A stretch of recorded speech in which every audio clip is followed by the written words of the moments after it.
Juliette Armanet, pas un objet neuf, dans sa maison de campagne de la Marne. Juliette Armanet est propriétaire d'une maison de campagne, dans laquelle elle n'achète que de la seconde main. De quoi rester fidèle à ses principes.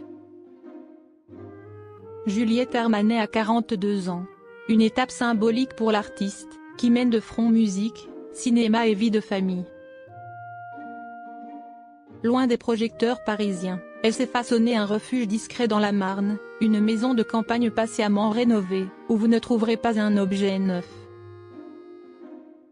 À l'automne 2025, elle apparaissait radieuse à l'avant-première du film Les enfants vont bien, à l'UGC Les Halles, révélant sa deuxième grossesse. Quelques mois plus tôt, on la découvrait à l'affiche de Partir un jour, présentée hors compétition au Festival de Cannes.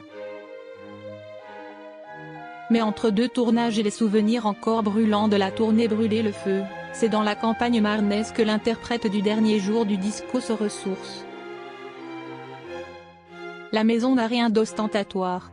Elle se fond dans le paysage, derrière une façade simple, presque austère. À l'intérieur, pourtant, l'univers est dense, habité, vibrant. Chaque pièce raconte un choix, une heure passée à penser, repeindre, réparer.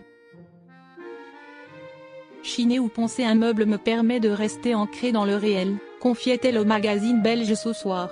Une phrase qui résume sa philosophie domestique. La règle est intangible, ici, rien ne sort d'un carton flambant neuf. Table, chaises, luminaires, vaisselle, cadre. Tout a été déniché en brocante, opus ou récupéré avant d'être restauré. Il fut un temps où j'allais au puce tous les week-ends, racontait-elle. Une discipline presque méditative. Avec son compagnon, Florent Jacob, elle a entrepris de rénover la maison elle-même. Les boiseries ont été retravaillées à 4 mains. Les bois utilisés ont été travaillés par mon compagnon et moi-même, précisait-elle. Poncés, ajustés, cirés, des gestes simples, loin des studios d'enregistrement, qui l'aident à ralentir. Ce goût pour l'ancien dépasse la simple esthétique. Il traduit un rapport au temps. Dans un monde saturé de nouveautés, Juliette Armanet revendique la patine, l'imperfection, l'objet déjà vécu. Il y a chez moi énormément de petits objets. J'aime qu'ils aient une histoire.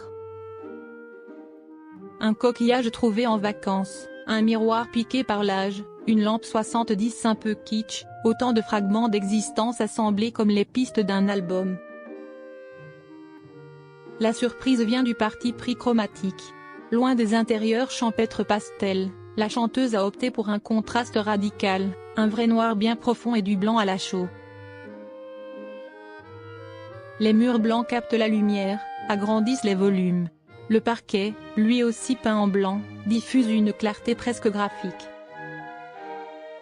Le noir, utilisé par touche ou en aplat, structure l'espace. Il souligne une cheminée, encadre une porte, met en valeur un meuble ancien. Juliette Armanet voit dans le blanc une vraie couleur, capable d'apporter intensité et profondeur. L'ensemble crée une atmosphère à la fois brute et élégante, presque théâtrale.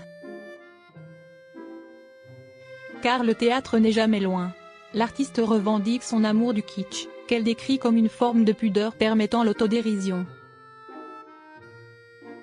Elle assume aussi une tendresse pour le rococo, ce style exubérant qui donne des envies de courir pieds nus dans des robes en dentelle en récitant du Shakespeare. Une fantaisie qui s'invite par petites touches, moulures, cadres dorés, tissus texturés. Parmi ses références, un nom revient, Charlotte Périllan. À mes yeux la grande prêtresse du mobilier des années 50, dit-elle. Elle raffole de ses fauteuils aux lignes franches, de ses rangements fonctionnels, de cette alliance entre modernité et chaleur du bois. Dans la maison marnaise, l'inspiration se devine dans le choix de pièces sobres, robustes, pensées pour durer. Rien d'ostentatoire, mais un dialogue constant entre passé et présent. Le mobilier ne cherche pas à impressionner, il accompagne la vie quotidienne, les jeux d'un enfant, les repas improvisés, les répétitions au piano. Plus qu'un décor, cette maison est une œuvre en construction. Juliette Armanet la façonne comme elle compose, par touches successives, en laissant infuser le temps. Chaque objet ajouté est une note, chaque mur peint une modulation. Dans cette campagne où le silence tranche avec l'effervescence des salles de concert, elle retrouve un rythme plus organique. La maternité, les projets de cinéma, les futures chansons, tout semble dialoguer avec cet espace patiemment réinventé.